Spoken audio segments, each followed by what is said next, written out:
আজকের ক্লাসে আপনাদেরকে শেখাবো ওয়াই লেটারটি যখন শব্দের প্রথমে বসে তখন ওয়াই লেটারটির উচ্চারণ কেমন হয়, বা শব্দের শেষে যখন ওয়াই লেটারটি বসে তখন তার উচ্চারণটা কেমন হয়।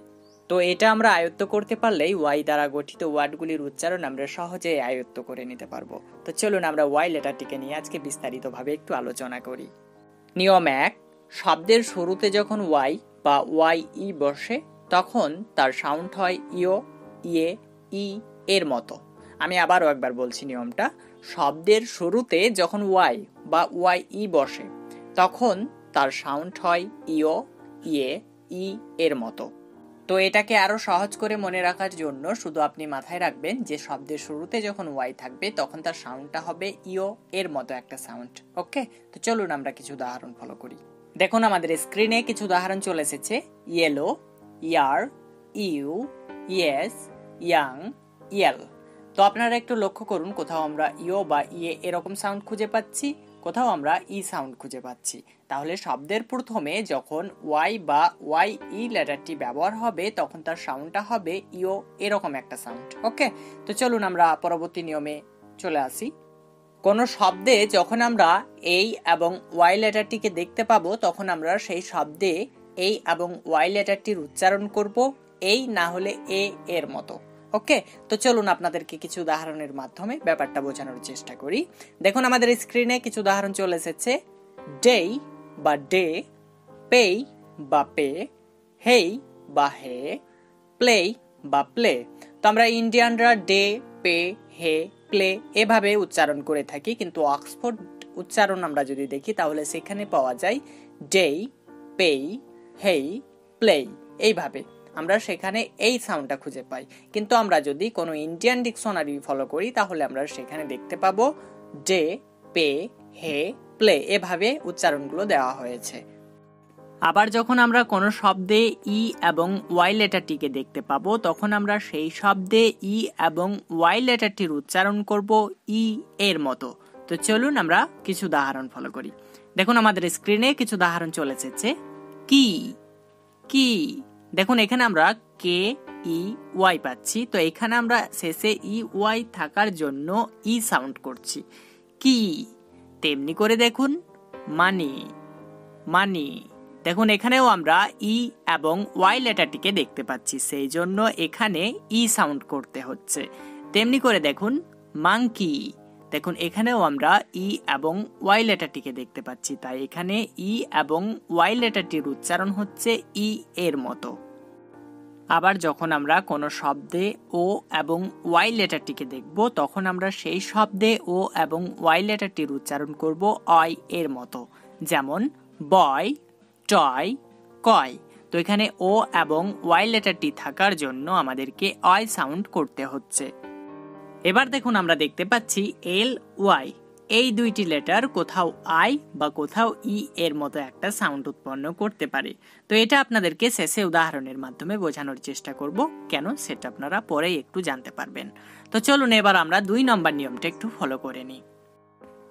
কোন শব্দ যদি এক ঝোঁকে উচ্চারিত হয় এবং শেষ বর্ণটি ওয়াই হয় তাহলে ওয়াই লেটারটির উচ্চারণ আই এর মতো হয়।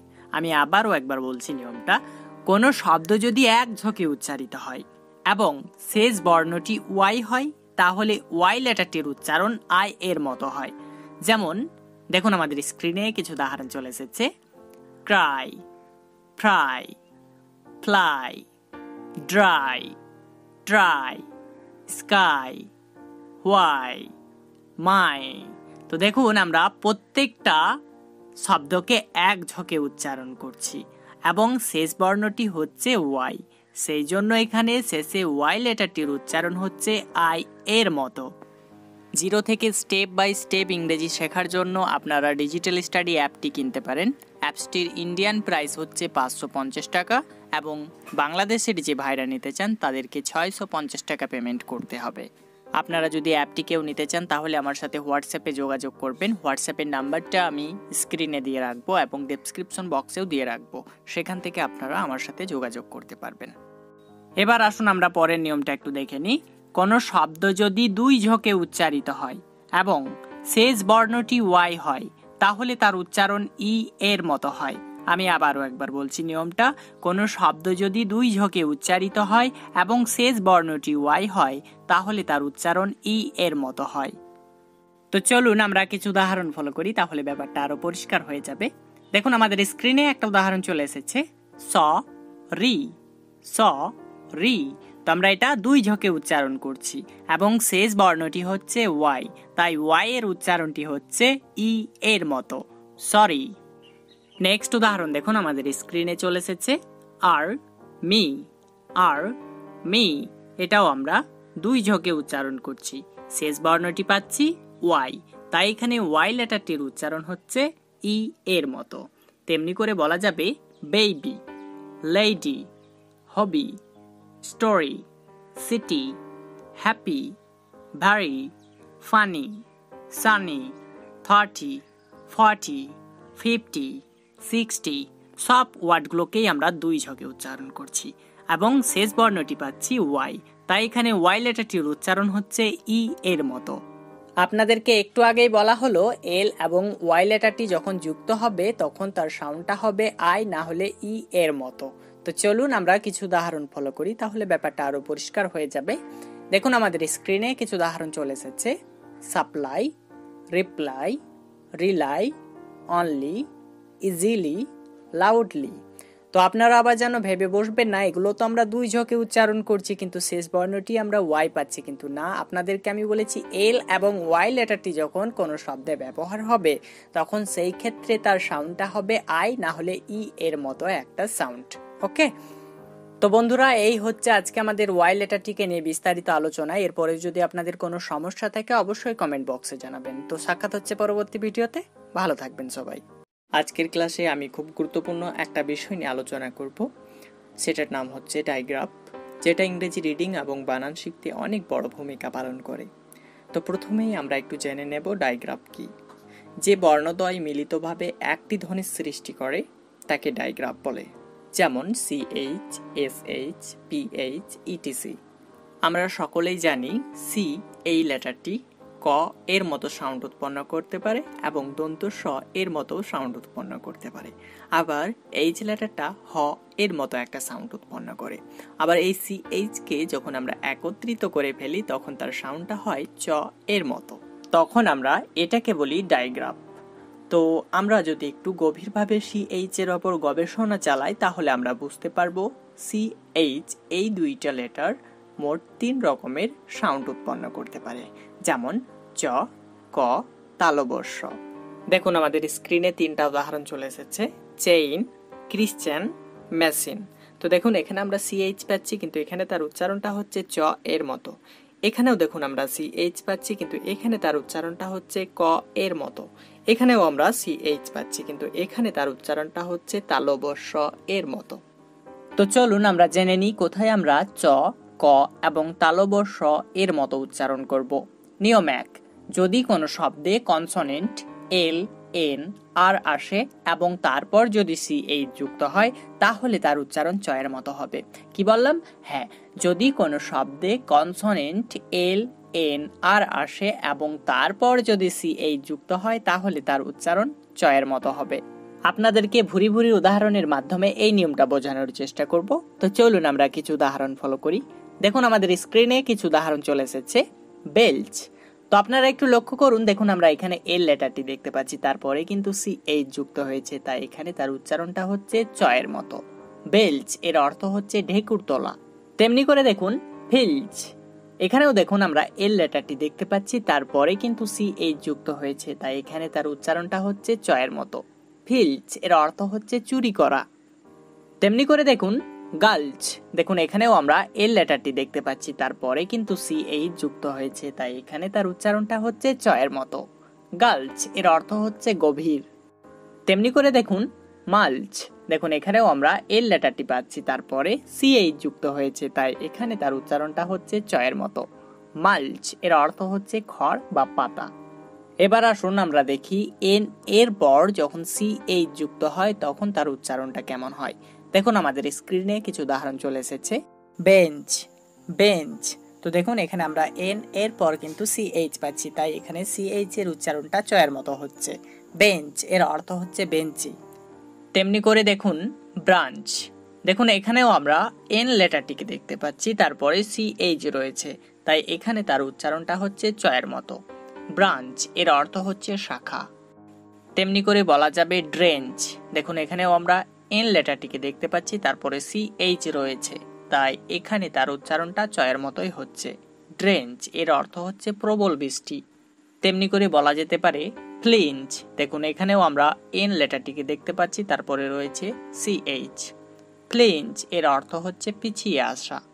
তেমনি করে দেখুন হাঞ্চ, এখানেও আমরা ঠিক একই রকম নিয়ম দেখতে পাচ্ছি। হাঞ্চ এর অর্থ হচ্ছে অনুমান। তেমনি করে বলতে পারি লঞ্চ এর অর্থ হচ্ছে শুরু করা। তেমনি করে বলা যাবে লাঞ্চ এর অর্থ হচ্ছে দুপুরের প্রধান খাবার। তেমনি করে বলতে পারি মাঞ্চ এর অর্থ হচ্ছে আওয়াজ করে চিবিয়ে খাওয়া। এবার আসুন আমরা দেখি আর এরপর যখন সিএইচ যুক্ত হয় তখন তার উচ্চারণটা কেমন হয়। দেখুন আমাদের স্ক্রিনে কিছু উদাহরণ চলে এসেছে। চ্যাচ, চ্যাচ, তো দেখুন এখানে আমরা আর লেটারটি দেখতে পাচ্ছি, তারপরে কিন্তু সিএইচ রয়েছে, তাই তার উচ্চারণটা হচ্ছে চয়ের মতো। চ্যাচ এর অর্থ হচ্ছে গির্জা। তেমনি করে দেখুন ল্যাচ, দেখুন এখানেও আমরা আর লেটারটি দেখতে পাচ্ছি, তারপরে সিএইচ রয়েছে, তাই তার উচ্চারণটা হচ্ছে চয়ের মতো। ল্যাচ এর অর্থ হচ্ছে সামনে বা একদিকে ঝুঁকে পড়া। তেমনি করে বলা যাবে মাছ, দেখুন এখানেও আর লেটারটি রয়েছে, তারপরে সিএইচ যুক্ত হয়েছে, তাই তার উচ্চারণটা হচ্ছে চয়ের মতো। মাছ এর অর্থ হচ্ছে মার্চ মাস। তেমনি করে দেখুন পাঁচ, ঠিক একই রকম নিয়ম এখানেও আমরা দেখতে পাচ্ছি। পাঁচ এর অর্থ হচ্ছে সামান্য দগ্ধ করা। তেমনি করে দেখুন স্কচ, মানে আগুনে ঝলসে দেওয়া। টর্চ এর অর্থ হচ্ছে টর্চ লাইট। তেমনি করে স্যাচ এর অর্থ হচ্ছে অনুসন্ধান করা। নিয়ম 2, শব্দের শেষে টি এর পর যদি সিএইচ যুক্ত হয় তাহলে তার উচ্চারণ চ এর মতো হয়। আবারও একবার বলছি নিয়মটা, শব্দের শেষে টি এর পর যদি সিএইচ যুক্ত হয় তাহলে তার উচ্চারণটা চ এর মতো হয়। তো চলুন আমরা কিছু উদাহরণ ফলো করি। দেখুন আমাদের স্ক্রিনে কিছু উদাহরণ চলে এসেছে। ব্যাচ, দেখুন এখানে আমরা শব্দের শেষে পাচ্ছি টি, তারপরে সিএইচ যুক্ত হয়েছে, তাই তার উচ্চারণটা হচ্ছে চয়ের মতো। ব্যাচ এর অর্থ হচ্ছে দল। তেমনি করে বলা যাবে বচ এর অর্থ হচ্ছে কোনো কিছুর দফা রফা করা। তেমনি করে বলা যাবে ক্লাচ এর অর্থ হচ্ছে দৃঢ়ভাবে চেপে ধরা। তেমনি করে বলা যাবে ডিচ এর অর্থ হচ্ছে ছেড়ে চলে যাওয়া। তেমনি করে বলা যাবে ইচ এর অর্থ হচ্ছে চুলকানি। তেমনি করে বলতে পারি ম্যাচ এর অর্থ হচ্ছে প্রতিযোগিতা বা খেলা। তেমনি করে বলা যাবে ওয়াচ এর অর্থ হচ্ছে হাতঘড়ি। পরের নিয়মে যাওয়ার আগে আমার ডিজিটাল স্টাডি অ্যাপটার সম্পর্কে আপনাদেরকে একটু ধারণা দিয়ে দিই। আপনারা যদি সত্যি ঘরের ছেলের কাছে ইংরেজি শিখতে চান তাহলে ডিজিটাল স্টাডি অ্যাপটি আপনাদের জন্য। এখানে আপনি 0 থেকে হিরো লেভেল পর্যন্ত ইংরেজি শিখতে পারবেন। অ্যাপটির ইন্ডিয়ান প্রাইস হচ্ছে 550 টাকা, আর বাংলাদেশের যে ভাইয়েরা কিনতে চান তাদেরকে 650 টাকা পে করতে হবে। তো আপনারা যদি অ্যাপটি কেউ কিনতে চান তাহলে আমার সাথে হোয়াটসঅ্যাপে যোগাযোগ করবেন। হোয়াটসঅ্যাপ নাম্বারটা আমি স্ক্রিনে দিয়ে রাখবো এবং তার লিঙ্কটাও আমি ডেসক্রিপশন বক্সে দিয়ে রাখবো। সেই লিঙ্কে ক্লিক করলে আপনারা সরাসরি জয়েন হয়ে যেতে পারবেন। এবার আসুন আমরা 3 নম্বর নিয়মটা একটু আয়ত্ত করে ফেলি। লং ভাওয়েল সাউন্ড এর পরে যদি সিএইচ থাকে তাহলে তার উচ্চারণ চয়ের মতো হয়। দেখুন আমাদের স্ক্রিনে কিছু উদাহরণ চলে এসেছে। অ্যাভাউচ, আপনারা এবার একটু লক্ষ্য করুন, দেখুন এখানে আমরা ও এবং ইউ লেটারটি দেখতে পাচ্ছি, আর এই দুইটা হচ্ছে লং ভাওয়েল সাউন্ড, তারপরে কিন্তু সিএইচ রয়েছে, তাই সিএইচ এর উচ্চারণটা চয়ের মতো হচ্ছে। অ্যাভাউচ এর অর্থ হচ্ছে স্বীকার করা।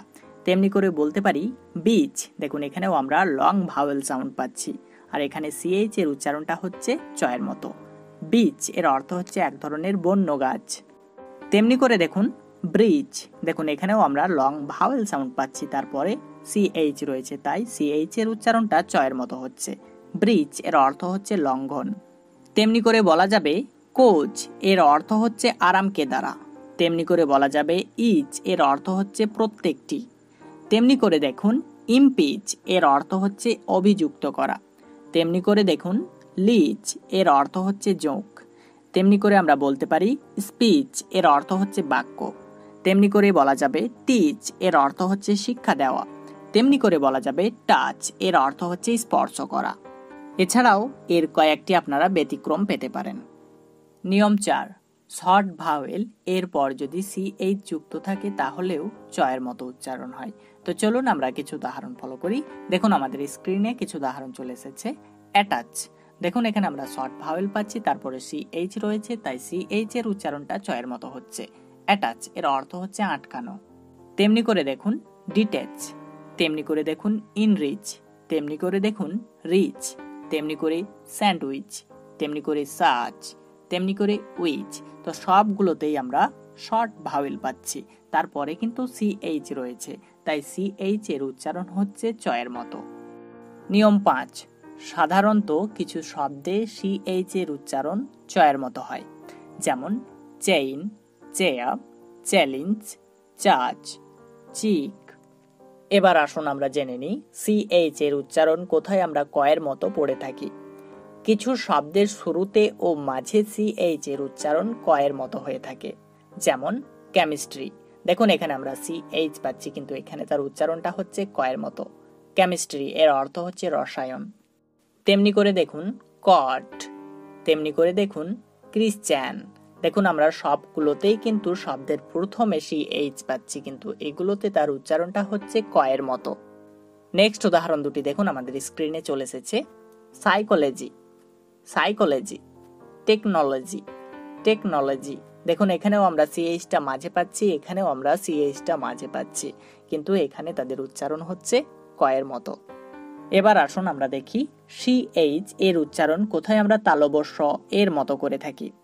দুটি স্বরের মাঝে যখন সিএইচ আসে তখন তার উচ্চারণ বেশিরভাগ ক্ষেত্রেই তালব্য স এর মতো হয়, যেমন মেশিন, দেখুন এখানে আমরা সিএইচ পাচ্ছি, তার আগে একটি স্বর রয়েছে, তার পরে একটি স্বর রয়েছে, আর এখানে আমরা সিএইচ পাচ্ছি, তাই এখানে সিএইচ এর উচ্চারণটা চয়ের মতো হচ্ছে।